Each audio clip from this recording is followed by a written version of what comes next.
Favourite হিসেবেই ডার্বিতে মোহামেডান নেমেছিল শুরু থেকেই, ঠিক কোন জায়গায় মাঠ সমস্যা? অনেকে বলছেন মাঠ, না না, ঠিক কি মোহনবাগান ভালো খেলেছে।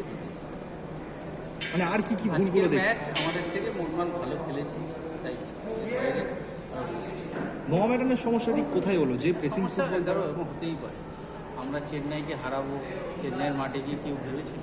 আজকের দিনটাই মোহনবাগান অনেক ভালো। এই বাদম ক্ষেত্রে কি একটুখানি মানে না, সে কারণ না, কোনো ব্যাপার না। মোহনবাগান ভালো খেলেছে, আমরা হেরেছি। আজকে আমরা দেখলাম মাঝমাঠে আপুইয়া অ্যালেক্সিসকে পুরো আটকে রেখেছিল, সেটা কাসিমভকেও। কিছু বলবো না। টিম মোহনবাগান জিতেছে, আমরা হেরেছি। দেখি তো, তোমরাও তো দীর্ঘদিন খেলেছো, এই পরাজয় পুজোর পরে নিঃসন্দেহে একটা ব্রেক না, না, পাচ্ছে, আর ম্যাচে অসুবিধা এফেক্ট পড়বে।